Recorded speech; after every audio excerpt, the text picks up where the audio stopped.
Back in 1996, I was getting ready to make a left turn and my vehicle was completely stopped.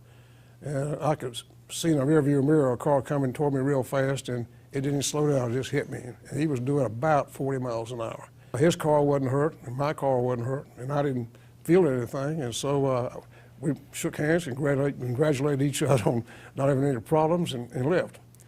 Several months later, I started having pain in my neck. And it got worse. It was determined that I was going to have an operation. And so about 2 or 3 weeks later, I had an operation that was called an anterior cervical discectomy. I did all the wrong things, but I thought I was doing right. I didn't think there was anything wrong with me, and there was certainly nothing wrong with the car. Since then, I've had several cases like mine where the driver of the vehicle, or the passenger that was injured, didn't really feel anything much for a pretty good while and then had to have an operation several years later. And I've collected in those cases. The fact that it's happened to me makes me understand how it could happen to somebody else. My name is Lawrence Egerton. I'm from Greensboro, North Carolina. I'm with the law firm of Egerton Associates. We've been practicing law, at least I have, since 1956. We limit our practice to cases involving injury. And that's car accidents, personal injury. We also handle workers' compensation, we handle medical malpractice, and we do Social Security disability. I'd say at least 50% of the accidents that we get involved with, representing people that were injured, were caused by following too close. And I would say that half the injuries involve neck injuries.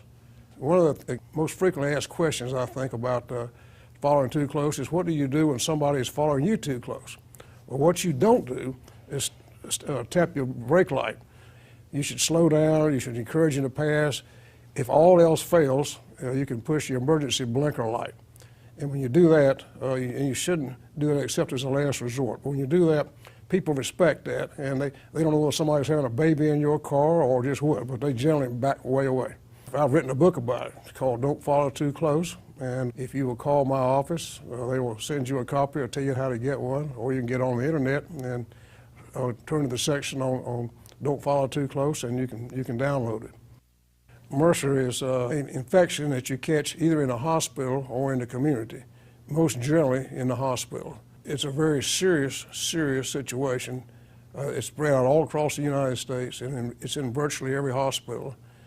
And it doesn't have to be. It is estimated that 100,000 people per year die because they catch MRSA in the hospitals. Another 2 million people get it. Two big things is to test people that come in the hospital, which most hospitals don't do, and to keep the hospitals clean. I have one case pending, and I'm trying to get other lawyers interested in bringing these cases because I think that's the only way that the hospitals are going to really do anything about it.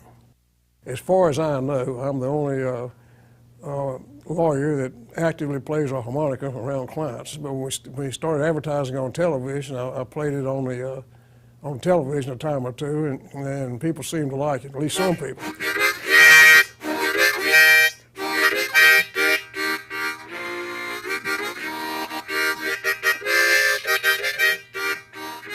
And about 2 years ago, somebody wanted to know where they could get a harmonica. And so I got the idea, maybe I'll just see if I can buy some and give them away. And so I buy them by the gross, put my name on them, and when I have a client that has a child in the office, or sometimes some of the older clients themselves express an interest in it, then I'll pass out a harmonica. I don't know what I'd do if I retired, because I'm doing what I like to do right now.